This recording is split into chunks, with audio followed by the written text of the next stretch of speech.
Most painters make snow look too white, and it's the number one reason their snow scenes look flat and unconvincing.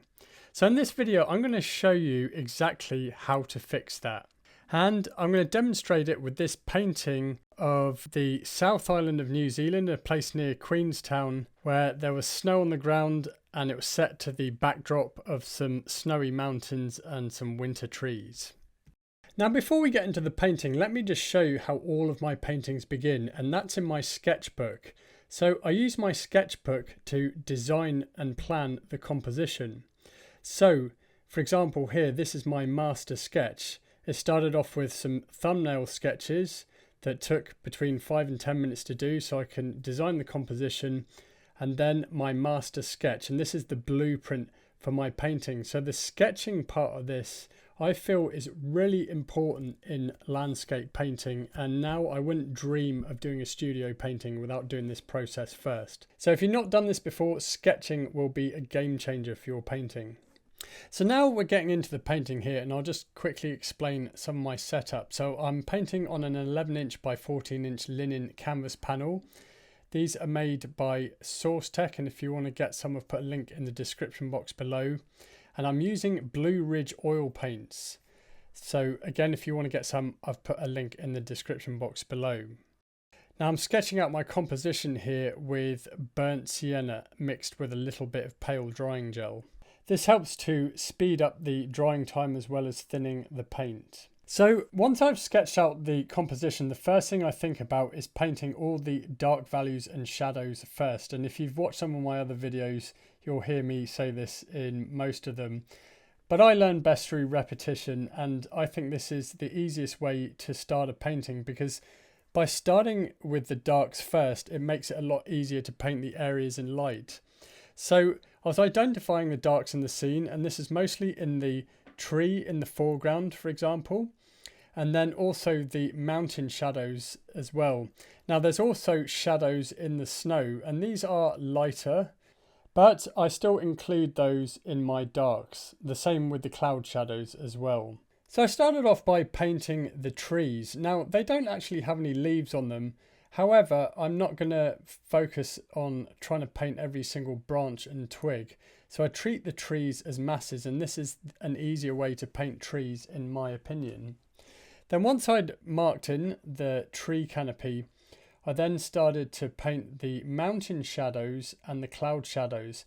Now these both contained the same colours, so a mix of ultramarine blue with a little burnt sienna to desaturate, a little bit of alizarin crimson and titanium white. For the cloud shadows, I'm using more titanium white in my mix because the value is lighter. So just some rules about values. So values are how light or dark your subject is, and we'll find our darkest darks and our lightest lights in the foreground, and then as landforms recede, darks aren't as dark and lights aren't as light.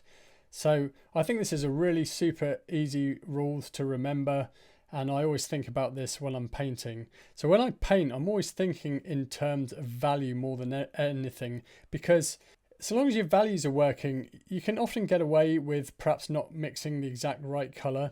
But if your values are off, then your whole painting might end up looking flat. And that's not what we want. We want a nice sense of depth in our paintings. So then on to the snow shadows. And snow shadows often have a blue cast to them. So that was the case with these snow shadows here. I used a mix of ultramarine blue with just a little bit of burnt sienna to desaturate, some titanium white and some alizarin crimson. Now then, we're painting the snow in the background mountains, and one of the things we don't want to do is start off by painting the snow too light to begin with, because snow is actually rarely kind of completely white. It's actually often lots of different shades of very light grey in a lot of cases, at least snow that's in light. We can also have warm looking snow as well. For example, if there's sunlight, particularly evening or early morning sun being cast on the snow. And there's other things that can affect the colour and the value of the snow. So we want to start our snow painting it first of all darker, and we want to save our lightest lights, which will be in the snow of course, and we want to save that until last.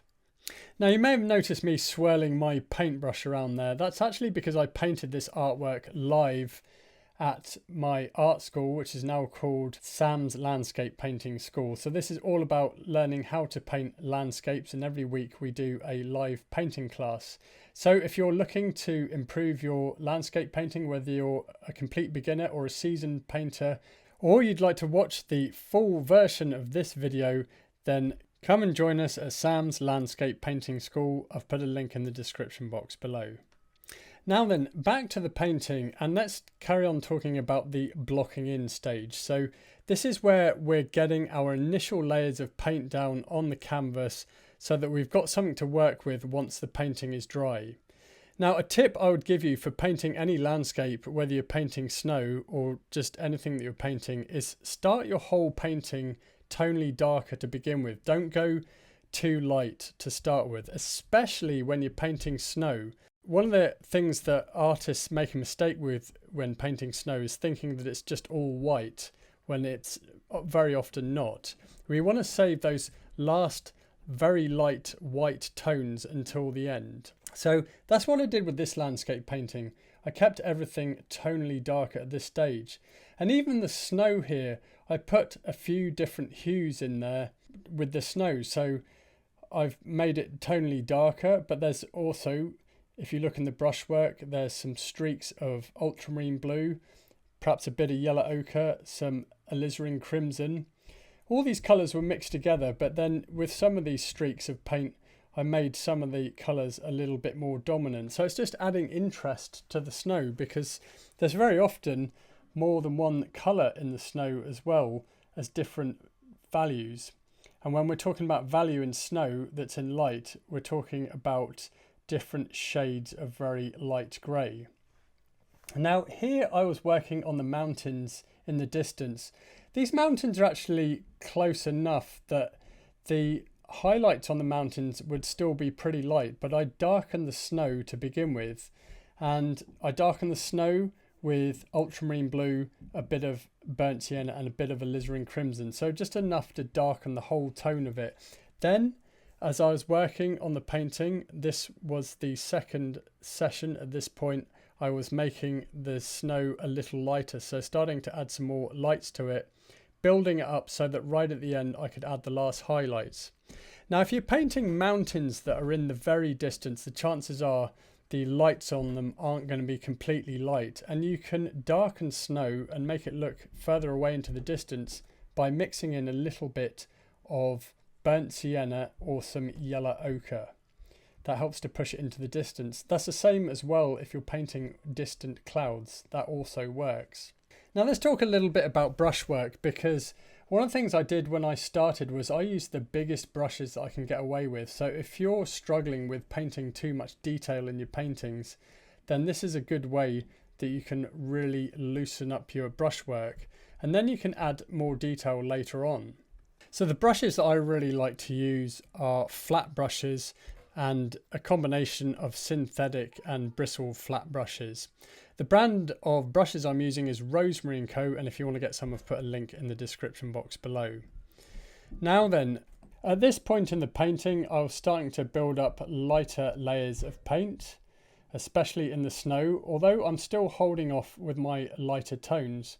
And I was also adding details, especially to the mountains in the background.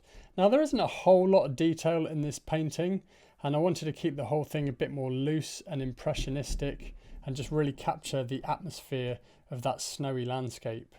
Now I was adding some details to the trees, and one of the ways that you can shape trees is to add things like sky holes and just work around the negative spaces of the tree canopies, so that it helps to add interest to the trees overall. The colours I was using for the tree canopies here was mainly yellow ochre with burnt sienna, ultramarine blue, a little bit of alizarin crimson and titanium white. I was paying attention to where the light source was coming from, so the right side of the tree is darker in value compared to the left side of it, where I was adding a few highlights to the tree's canopy. I also added the suggestion of main stems and branches, where I just created a dark mix of ultramarine blue with a little bit of burnt sienna and alizarin crimson.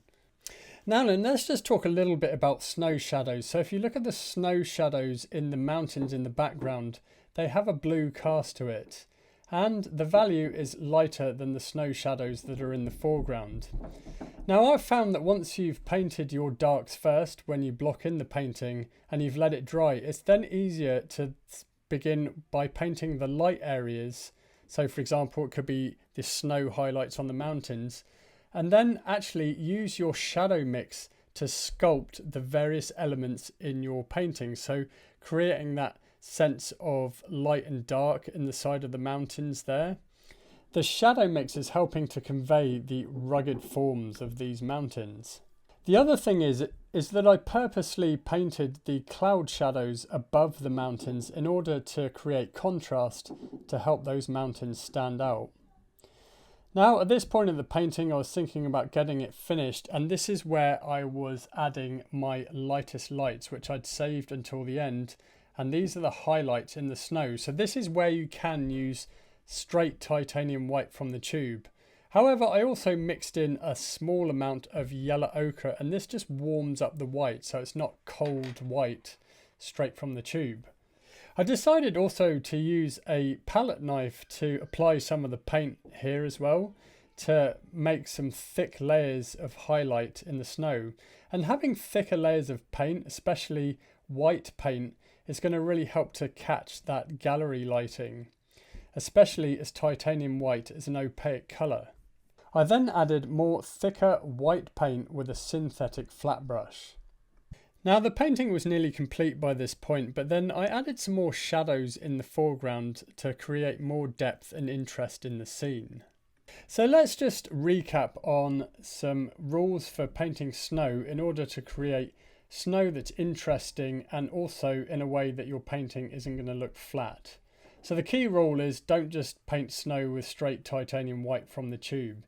You want to make the snow darker and add bits of other colour in it. For example, yellow ochre, some ultramarine blue or alizarin crimson, something that's going to create interest.